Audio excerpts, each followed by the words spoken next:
Hey, what's up everyone? Morey Croson here, and today we're going to be taking a deeper look into Yohan Blake's sprinting form, and we're going to start the video right now.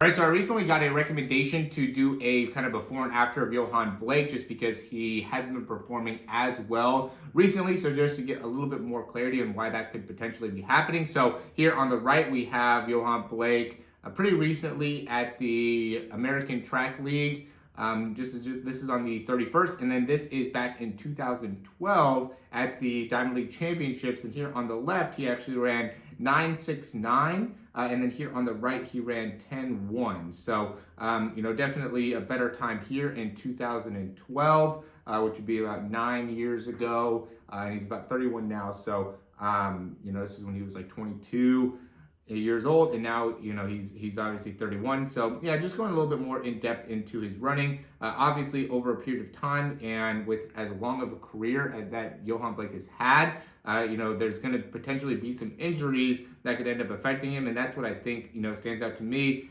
Is it does look like he might have some type of like a limp or kind of lean that he has on his right side when he brings his right leg through. It just doesn't look like he has as much strength and confidence in it now as he did before. He almost has, again, like a kind of a limp to it, where before he had a very, very nice kind of stride, and we could see this. So this is against Tyson Gay, and again, this is when he ran 9.69. So, he still has a great start, and I started off kind of looking at the start, and, he did a great job. He lost, this race was actually won by Ronnie Baker, who's on the right here, and you could see that Yohan Blake really got a better start at the beginning here, and was able to get some great acceleration. But then once we got to about right here, Ronnie Baker was able to start catching him and ended up actually winning the race, where we could see here Yohan Blake again gets a good start and then gets into more of his top speed, and once he gets closer to his top speed, he just is able to pull away from everybody, where here again he gets that great start, and then once he gets to this position, we can see that limp, right? So see when he's landing on this right side, how it almost even looks like he's landing on his heel,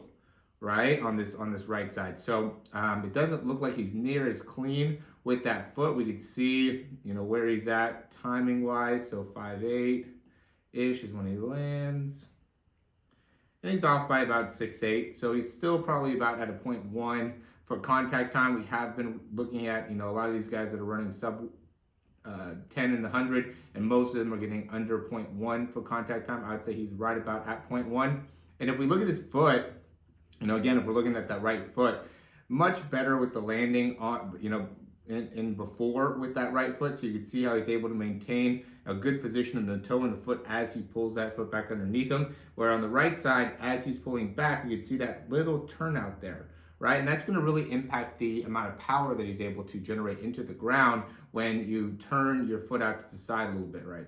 So right before he lands, he's kind of externally rotating his foot, which I think is ended up really impacting him. And I don't know if the turning out of the foot has to do with maybe a hamstring thing, like I said, a groin thing, a foot thing, what ends up being kind of the cause of that. But you can see that his left side, he still maintains a good position, and before he had a good position as well on the left side.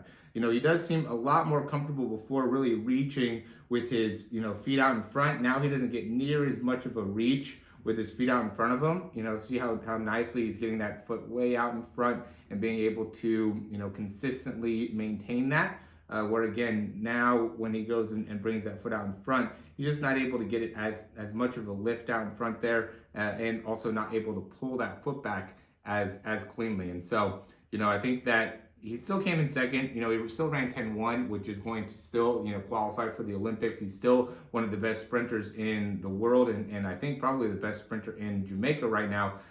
But point being is there are some people that are starting to pass him up, and there could be some questions with the form. I will say too, it looks like he's getting a lot higher with his foot back behind him as well. Especially here on that left side. See how high that foot's getting? Where before he was really close with those feet as he was coming out, and he had a lot bigger, kind of longer stride, before, and was able to get to a little bit higher top speed. We can go into a little bit of the numbers here, especially on the left side. So let's see, 5.9 landing, and off by 6.8, right? So that's closer to a 0.09. He's off at 6.8, touches back down at 04, maybe a little bit 404, maybe like 02. So somewhere about a 0.34 for contact time. Let's look at the left side. 8.4. No, 7.9. Off by 8.9 or 8.8. Again, 0.09.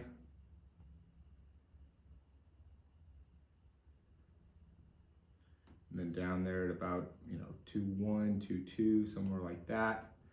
We'll say 2.2, which would again be a 0.34 foot contact time. Okay, and now let's take a look on the right. The right side, even though it was filmed in a little bit higher quality, seems like when you zoom in, doesn't maintain it as well. And this is still the end of the race, and luckily he's wearing yellow shoes, so we can kind of see. I mean, it looks like he's pretty close to hitting the ground right there. We could probably say like maybe 2.3.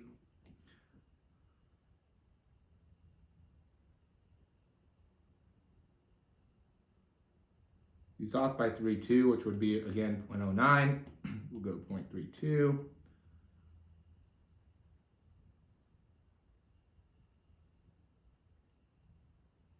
Go maybe 6.4. So now he's at a 0.32 in terms of his, leg cycle there. 4.2 on the left. Off close to maybe 5.2. And then we'll cycle all the way through.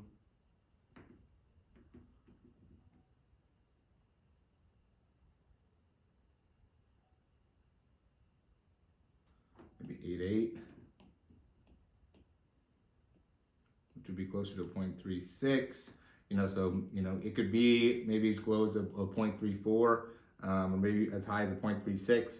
Point being, and this kind of validates it. So he has a little bit longer stride with the left side, a little bit shorter side or stride with the right side, which just shows a little bit of tightness on the right side. So, I do think that there is something going on that right leg, right foot, that is definitely impacting his ability to reach that top speed, or either that or something that has to do with like his lower back, or something that could be impacting him there. So definitely don't want to end up shortening your stride too much, right? It's good to have a fast stride, but if you end up really shortening how many steps it takes you to go 100 meters, then it's going to have a negative impact on your time. So you want to be able to improve the leg cycle, so you're taking the same amount of steps in just less time. But if you end up impacting how much distance you're picking up per step in order to cycle the legs, then that's actually going to have a negative impact on your sprinting performance. So it looks like that's really the big thing here, is that he's able to maintain fairly good foot contact time, over the years, but really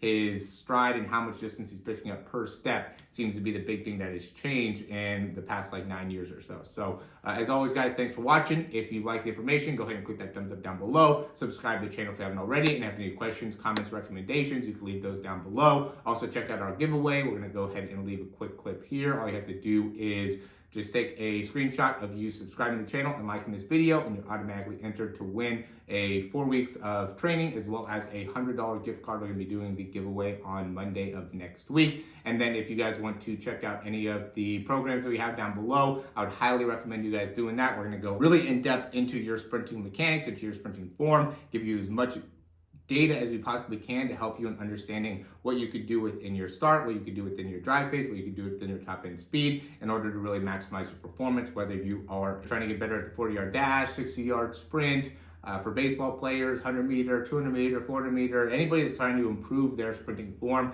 is going to be able to get benefit out of a breakdown that will help in understanding where in their form they might have some degree of issues, something that needs to be better. And with our breakdowns, that is exactly what we're able to locate, is what we can do within the sprinting that will really make a big difference in improving overall performance. So I love doing that. I love helping people get faster. I love getting my own speed faster. I've been able to work up into getting 20 plus miles an hour multiple times now, just by really looking at my speed and how to really efficiently improve my running turnover. And the better that I've gotten at being able to create more efficient strides, it's really made a big difference in achieving my top end speed. So as always, guys, thanks for watching, and we'll talk to you soon.